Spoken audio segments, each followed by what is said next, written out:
Hey everyone, today we're going to be learning about partial products. We're on Unit 4, Lesson 6. Please note we did skip a few lessons in your math journal. So we are on Unit 4, Lesson 6. Our objective today is to be able to apply the partial products method to solve multi-digit multiplication problems. Here's your warm-up. On your slate, I want you to round the number 8,468 to the nearest thousand, hundred, and 10. So pause your video, round this number to the nearest thousand, hundred, and 10. Do that now.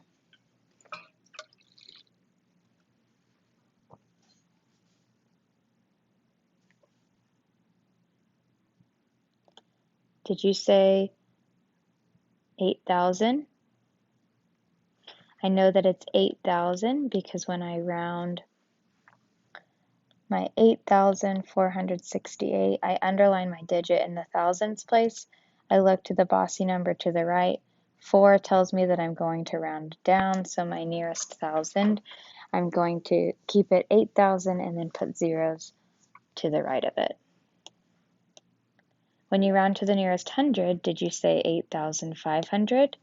I know that when I look at my number, 8,468, if I underline my digit in the hundreds place, I look to my bossy number to the right. 6 tells me that I'm going to round up, so I round to the nearest hundred, which would be 500. 8,500 is my answer. When you rounded to the nearest 10, did you say 8,470?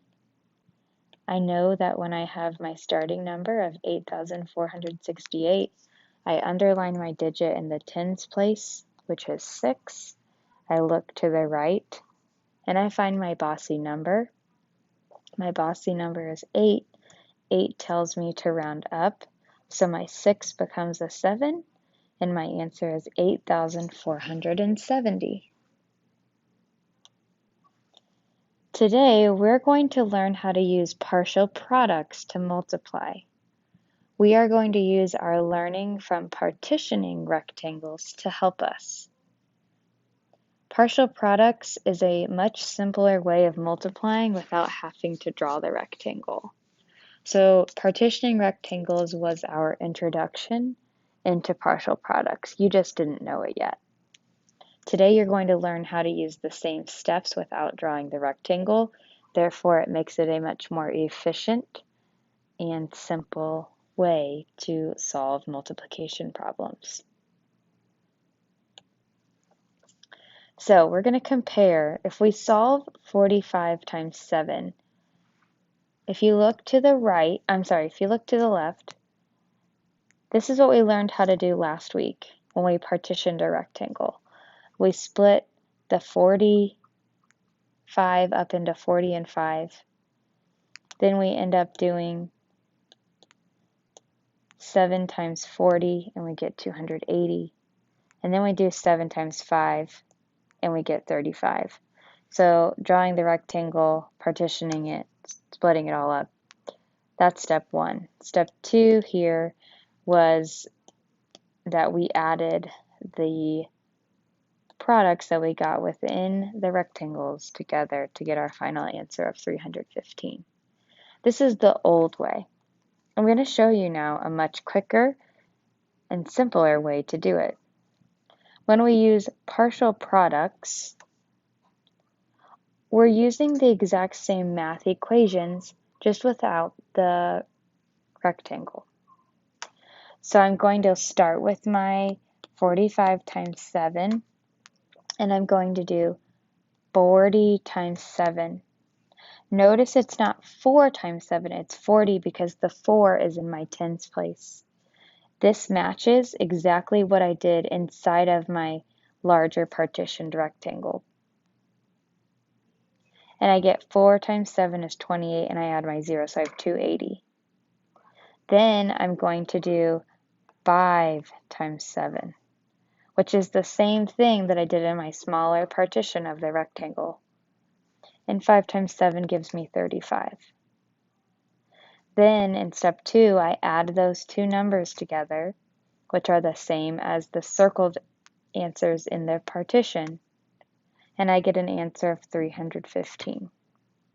So partial products is a much simpler and quicker way to solve multiplication problems. Now I want you to turn to page 120 in your math journal. I'm going to do a few with you and then you'll do some on your own. The directions say draw a partitioned rectangle to represent the problem. Then use partial products multiplication to record your work in a simpler way. So I'm working with 54 times 7. To do the first step, I have to draw my rectangle. I'm going to split 54 up into 50 and 4, and notice the 4 has a much smaller box, and 7 goes on the side. Then inside the box, I will have 7 times 50. When I do my basic fact of 7 times 35, 7 times 5, I get 35, and then I add my 0 over here. I can cross it off and add it over there. I'm going to circle my 350 so I don't forget to add it at the end. And then I'm going to do 7 times 4, which gives me 28, and I'm going to circle so I don't forget to add it in the last step. Then I'm going to do 350 plus 28.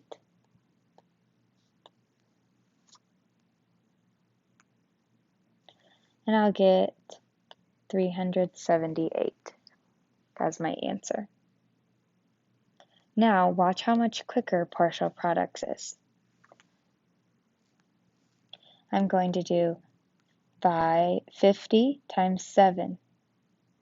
So I'm going to write it on the side, 50 times 7, and that gives me 350. Then I'm going to do 4 times 7, which gives me 28. Then all I have to do is add 350 plus 28, and I get the same answer of 378. Go ahead and pause and copy this down into your math journal.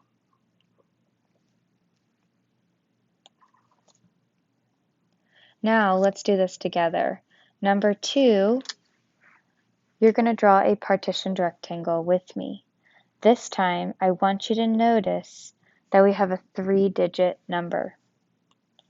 So when I draw my rectangle, I'm going to split my 542 up into easier chunks for me to multiply.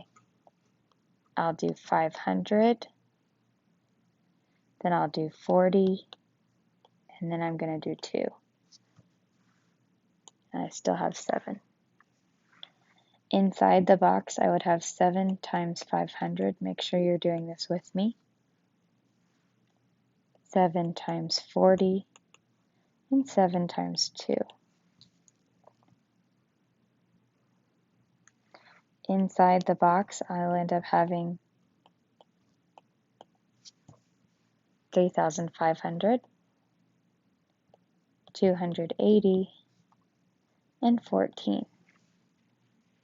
The directions actually just tell us that we have to set up partial products of how it would be represented. You don't actually have to finish solving because you're going to solve using the partial products method. So for the partitioned rectangle, we're done. So we're going to start by doing 500 times 7 and get an answer. Remember, my 5 is in the hundreds place, therefore I have 500 times 7. It's not just 5 times 7. Then I'm going to do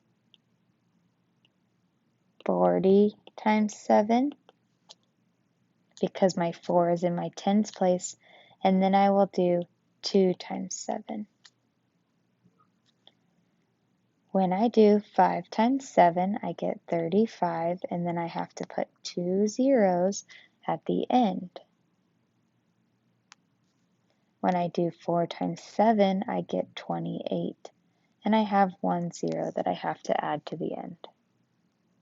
And I know that 2 times 7 is 14.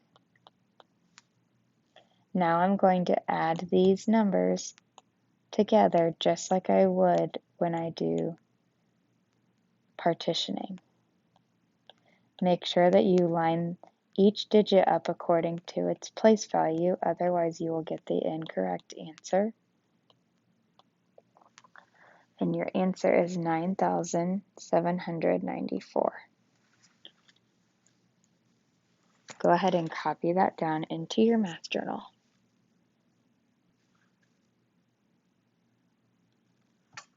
Now, you are going to use partial products multiplication to solve the problems on page number 120. So if you flip your journal, this is page 121. I'm going to do number 5 with you because we haven't done a partial products problem that involves digits in the thousands place. So I'm going to start with my thousands. So I have 1,000 times 8, which gives me 8,000. Then I'm going to move to my hundreds. 200 times 8 gives me 1,600. 80 times 8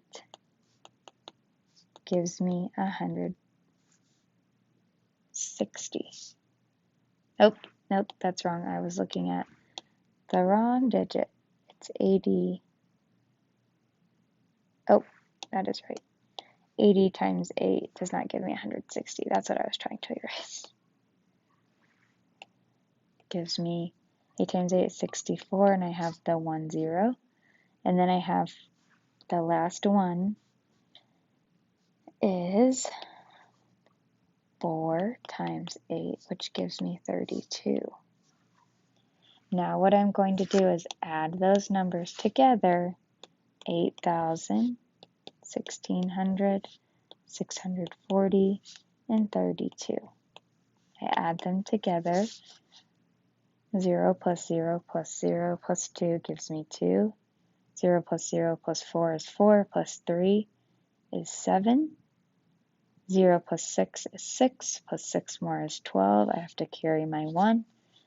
Then I have 1 plus 8 is 9, plus 1 more is 10. So my answer is 10,072. I would like for you to circle your answer after you get it. So now you are going to do the same steps for numbers 3, 4, and 6. Then you're going to work on math box 4-6. I've given you some hints on this slide to help you complete it. For number 1, I filled in the blank for you. A prime number is a counting number that has exactly 2 different factors.